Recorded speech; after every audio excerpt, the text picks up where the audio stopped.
Hello aspirants, இந்த வீடியோவில் வந்து நம்ம ஒரு சதுரம் வச்சு ஒரு சம் பார்க்க போகிறோம். ஒரு சதுரத்தோட மூலை விட்டத்தோடைய மதிப்பு கொடுத்துருக்காங்க. 20 சென்டிமீட்டர் அப்படின்னு கொடுத்துருக்காங்க. அதோட சுற்றளவு என்ன அப்படின்னு கேட்டிருக்காங்க. முதல்ல ஒரு சதுரம் வரைஞ்சிப்போம். இந்த சதுரமில் மூலை விட்டம்னா அந்த டயகனலை தான் மூலை விட்டம் அப்படின்னு சொல்லுவாங்க.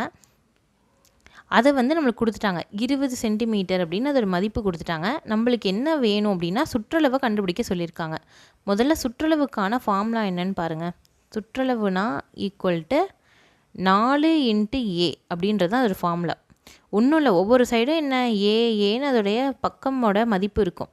இந்த 4Aவையும் ஆட் பண்ணால் 4த்தையும் கூட்டினா அதான் சுற்றளவு. அதனால் 4A அப்படின்னு நம்ம வந்து சுற்றளவோடைய ஃபார்முலா வச்சுருக்கோம். இப்போ நம்மளுக்கு ஒரு பக்கத்தோட மதிப்பு என்னன்னு தெரிஞ்சாலும் நம்ம என்ன பண்ணலாம், ஈஸியாக சுற்றளவை கண்டுபிடிச்சிடலாம். ஆனால் நம்மளுக்கு பக்கமோட மதிப்பு கொடுக்கல, நம்மளுக்கு என்ன கொடுத்துருக்காங்க, மூலை விட்டத்தோட மதிப்பு தான் கொடுத்துருக்காங்க. இங்கே வந்து நம்ம இதை எப்படி கண்டுபிடிக்க போகிறோம்னு பாருங்கள். நம்ம இங்கே என்ன யூஸ் பண்ண போகிறோம் அப்படின்னு பார்த்தீங்கன்னா பித்தாகரஸ் தேற்றத்தை யூஸ் பண்ண போகிறோம். இந்த மேலே இருக்கிற இதை மட்டும் பாருங்கள். மேலே இருக்கிற பக்கம் மட்டும் பார்த்தீங்கன்னா உங்களுக்கு என்ன தெரியுது, இது A, இது A, இது 20 அப்படின்னு தெரியுது. பித்தாகரஸ் தேற்றம் படி என்ன நம்மளுக்கு சொல்லியிருக்காங்க அப்படின்னு பார்த்தீங்கன்னா, ஒரு ரைட் ஆங்கிள்டு ட்ரையாங்கிள் நேர்கோணமாக ஒரு முக்கோணம் இருந்துச்சு அப்படின்னு பார்த்தீங்கன்னா அதை நம்ம எப்படி பண்ணலாம் அப்படின்னா, 3 பக்கம் இருக்கும்ல, இந்த 3 பக்கத்தில் இந்த 2 பக்கத்தையும் என்ன பண்ணணும், நம்ம ஸ்கொயர் பண்ணிவிட்டு என்னென்னா அதை நம்ம கூட்டணும் அப்படின்னு பார்த்தீங்கன்னா இந்த பக்கத்துக்கு ஈக்குவலாக இருக்கும் அப்படின்னு நம்மளுக்கு ஒரு ஃபார்முலா இருக்குது. பித்தாகரஸ் தேற்றத்தில் சொல்லியிருப்பாங்க. இதை தான் நம்ம இங்கே யூஸ் பண்ண போகிறோம். முதல்ல பார்த்தீங்கன்னா A² + A² = 20 ஸ்கொயர் அப்படின்னு அர்த்தம். சரியா, இதை நம்ம எடுத்து எழுதிட்டோம்.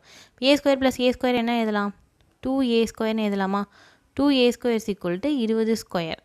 சரியா, அடுத்தது நம்ம என்ன பண்ண போகிறோம்னா A² இந்த பக்கம் 20 ஸ்கொயர் பை 2 அப்படின்னு போட போகிறோம். 20 ஸ்கொயர்னால் என்ன வரும், 400. 400/2 என்ன வரும் அப்படின்னு பார்த்தீங்கன்னா 200 அப்படின்னு வரும். சரியா, 200ன்னு வருது. A² என்ன நம்ம கண்டுபிடிச்சிருக்கோம்னா 200 அப்படின்னு நம்ம கண்டுபிடிச்சிட்டோம். இப்போ நம்மளுக்கு என்ன வேணும் அப்படின்னு பார்த்தீங்கன்னா A வேணும். A கண்டுபிடிச்சா தான் நம்ம என்ன பண்ண முடியும், சுற்றளவை கண்டுபிடிக்க முடியும். A வேணும்னா நம்ம என்ன பண்ணணும், A = √200 அப்படின்னு போடலாம்.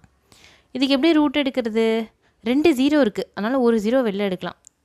எடுத்தால் என்ன வரும், 10√2 அப்படின்னு வரும். 2 ரூட் விட்டு எடுக்க முடியுமானா எடுக்க முடியாது. அதனால் நம்ம என்னென்னா 10√2 அப்படின்றது தான் ஏக்கான மதிப்பு. இதை எடுத்துகிட்டு வந்து நம்ம எங்கே போட போகிறோன்னா சுற்றளவு தான் நம்ம கண்டுபிடிக்கணும் அப்படின்னு கொடுத்துருக்காங்க. நம்மளுக்கு கேட்டிருக்கிறது பக்கம் இல்லை. பக்கம்னா இதோட நம்மளுக்கு சம் முடிஞ்சுது. 10√2 அப்படின்றத ஆன்சர். இப்போ கேட்டிருக்கிறது என்னென்னா சுற்றளவு. ஸோ நம்ம என்ன பண்ணுறோம் அப்படின்னா சுற்றளவோட ஃபார்முலாவில் வந்து போடுறோம். 4 × Aனா 4 × 10√2. ஆன்சர் போட்டால் நம்மளுக்கு என்ன வரும்னா 40√2 அப்படின்னு ஆன்சர் வரும். Option C 40√2 centimetre. இதுதான் வந்து நம்மளுக்கான ஆன்சர். சரியா, இந்த மாதிரி சம் கூட கேட்கலாம். இது மாதிரி வந்து சுற்றளவு உங்களுக்கு கொடுத்துட்டு அதுலேருந்து வந்து மூலை விட்டம் கூட கண்டுபிடிக்க சொல்லலாம்.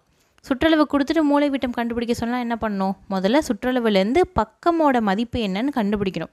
அதுக்கப்புறமா பக்க மதிப்பை வச்சு நம்ம என்ன பண்ணலான்னா மூலை விட்டத்துக்கான இதை கண்டுபிடிச்சிடலாம்.